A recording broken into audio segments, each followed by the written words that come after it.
Hello বন্ধুরা, তোমরা সবাই কেমন আছো? আশা করি ভালো আছো। আমরা সবাই ভালো আছি। দেখো, আমি আজকে বানাচ্ছি ডিম ভাপা। তো 4টে ডিম নিয়েছি, নিয়ে অল্প করে নুন মাখিয়ে আর ঢাকা দিয়ে দিচ্ছি। জল গরম বসিয়ে দিয়েছিলাম, দিয়ে ঢাকা দিয়ে দিলাম।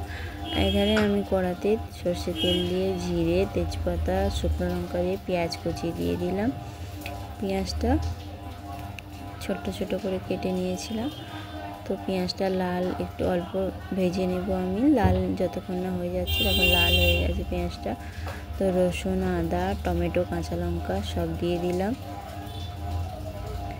দিয়ে নেড়ে নিচ্ছি আমি। হালকা করে জল দিয়ে দিয়েছি। দেখো, ডিমগুলো আমার ভাপা হয়ে গেছে। 4টে ডিম ভাপা করে নিয়েছি। তো তারপরে হলুদ, লঙ্কা, জিরে, ধনে, কাশ্মীরি লঙ্কা আর অল্প করে চিনি দিয়ে ভালো করে কষিয়ে নিয়েছি। তো ওটাকে যতক্ষণ না তেল বেরোবে ততক্ষণ কষাতেই থাকবো।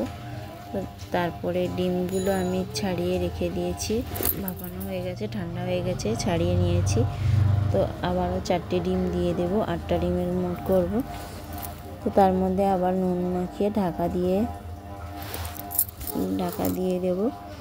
তো মশলাটা ভালো করে এই যে কষানো হয়ে গেছে। তো এবার দিয়ে দেব, জল ঢেলে দিচ্ছি।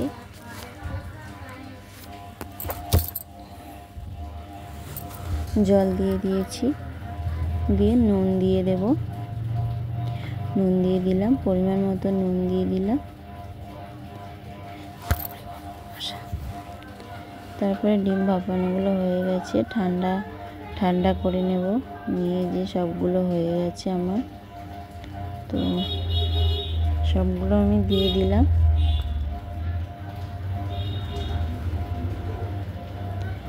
তারপরে আমি গরম মশলা ফুটে গেছে। তারপরে আমি গরম মশলাগুলো বাড়িতে বানিয়ে রেখেছিলাম, গরম মশলাটা, তো এটা দিয়ে দিলাম। আর একটু ঝোলটা মানে গ্রেভিটা আর একটু মারলে ঠিক হতো। আমাদের ঝোল একটু বেশি খায়, তার জন্যে এই যে আমার রেসিপিটা হয়ে গেছে। ডিমগুলো দেখো, দেখতেও সুন্দর, খেতেও কিন্তু সুন্দর হয়েছিল, খুব দারুণ। তো আমার ডিমের কারিটা হয়ে গেছে, ডিম ভাপা।